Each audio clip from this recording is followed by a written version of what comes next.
G'day everyone, I just wanted to give an update on how my book is doing after being out for nearly 4 days. My newest book, Vesaria Online Exile, a lit RPG fantasy adventure, came out on April 19th and it has blown my expectations out of the water. In the last video I did it was 6,000 something in the store, but now it's gone down to just over 3,000 at the moment of recording this video, which is at 20 to 1 on the 23rd of April morning. It is 3,405 in the Kindle store. So yeah, it's done extremely well, and I haven't spent much on advertising or anything. As you might be able to see, the rest of my books haven't done very well. Some of them are in the hundreds of thousands, low hundreds of thousands.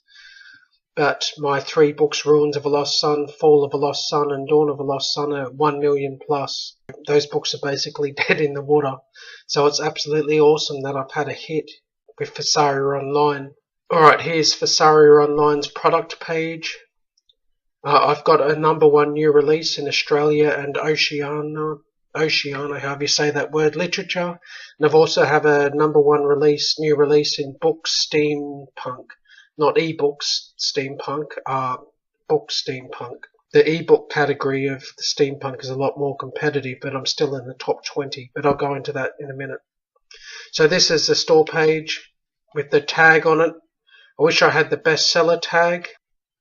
As you'll see here, I'm actually #1 in the category, and I have been for 2 or 3 days, although I have briefly lost it in that time.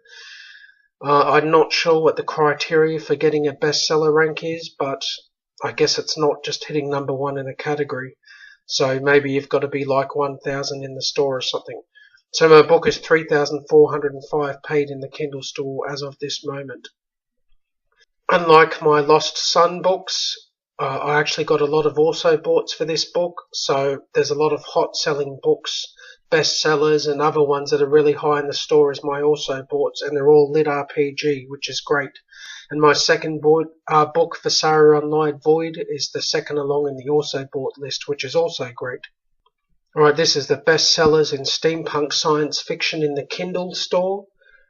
This is the top 20. This is the one I'm not performing as well in. I'm actually down at book number 19.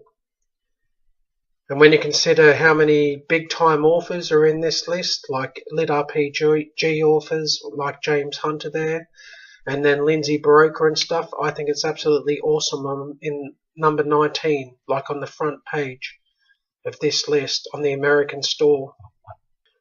And this is the list of new releases in the Kindle store for steampunk, and I'm #4 here. I'm even ahead of Lindsay Baroka, which is pretty awesome considering her book comes out pretty much tomorrow, so I'm sure she sold a hell of a lot more copies than I have though. But still, I like to think of myself a couple ahead of Lindsay Baroka at the moment.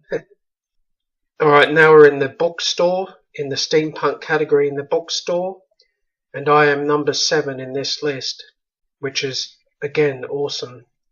Because I'm up there, my book is up there with some big name authors like Lindsay Baroka and Aileron Kong, who's a massive lit RPG writer. So yeah, there's my little old book there at #7. Now this is books, new releases for steampunk, and my book's been at #1 for the last 2 or 3 days. I can't remember now. But yeah, it's just been sitting at #1, right next to Lindsay Baroka's book. So again, that's absolutely awesome for me. I love seeing my book sitting at #1 on the American store. Even if this one isn't as hot as the Kindle store, the steampunk books are still decent. Alright, this is the category I'm #1 in, Mage, Gaming. I've been #1, like I said, pretty much since the day I came out. The book came out on April 19th, but I have lost it once or twice to the next book along, Unbound Deathlord, which has actually been out for a while. But it's obviously been pretty popular as it's got 273 reviews.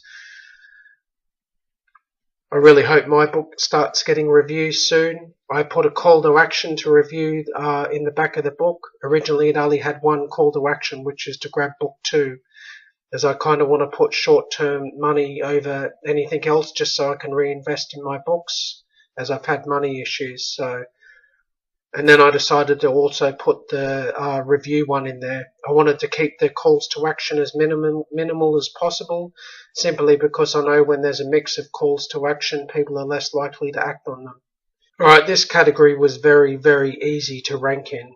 So I swear I'm going to use this category every time I release a book, because my book is so far ahead in the ranks, it's not funny. This is the new releases in Australia and Oceania literature. The next book along after my book, which was 3,405 in the store or whatever it was, the next book after mine is 42,952 paid in the store. So to get on the top of this list is very easy, and it'll give you book a badge. Now this is the bestsellers in Australian and Oceania literature, and my book's number 2. The book ahead of mine is obviously a popular book. It's got 508 reviews, and it's a good couple of thousand ahead of me in the store. So it's obviously a big seller. But again, it's great to see my book at number 2, especially when all the rest of the books sort of look like, except The Survivors at number 4, most of them look like sort of women's fiction. So there's my lit RPG fantasy just sitting there amongst that. Now this is my book report screen for the entire period I've been releasing books, and this is in US dollars, that price up there, $277.65. So that's for the entire last 6 months or so that I've been releasing books. So yeah, as you can probably see, my Lost Son books haven't sold particularly well. And there's my earnings graph. So again, it's all pretty low. And then I actually had a good month in March. I started using AMS on the UK store, getting free ads. And my box set, the Lost Son box set, actually did okay there. I got quite a few page reads, so my income went up. And then April wasn't going anywhere near as well, but then Fasaria Online came out, and I ran Kindle Countdown deals on the Lost Son books, and it suddenly picked up immensely.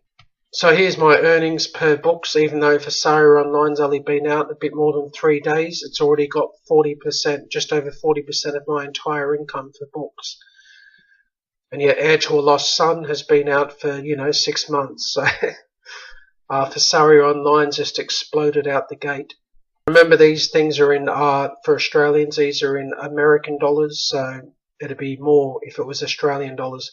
So Fasaria Online has been out 3.5 days, and it's already made $112 US and got over 18,000 page reads and 90 sales. It's at 99 cents, remember, so I'm not exactly getting much royalty, and I'll probably keep it 99 cents till at least book 2 comes out, and maybe even I'll stick to 99 cents and have book 2 at $2.99.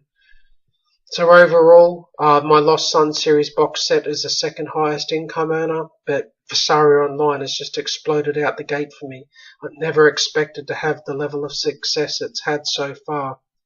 It's been making about $30 a day in US dollars for me, so which is about 40 Australian roughly, since it's launched. So that's absolutely great. If it can just keep making $40 a day, it'll probably be only 2 weeks or something before I paid for the cost of the book back. I'm hoping it'll pick up a bit, or at least stay the same for when book 2 comes out, and that'll just add a little bit more onto it. I mean, my short-term goal is to make $50 a day off my books. If I can make that, then I'd be absolutely ecstatic. I mean, I'm already ecstatic about its success, but yeah, $50 a day would be awesome, considering my original goal was to make $200 a month. Now, if anything massive changes, I'll do another video. I'll probably do another video for when book 2 comes out, like a day afterwards, maybe, just to keep up to date on everything that's happened since then and how things have changed since book 2 comes out on April 26th. Until then, take care.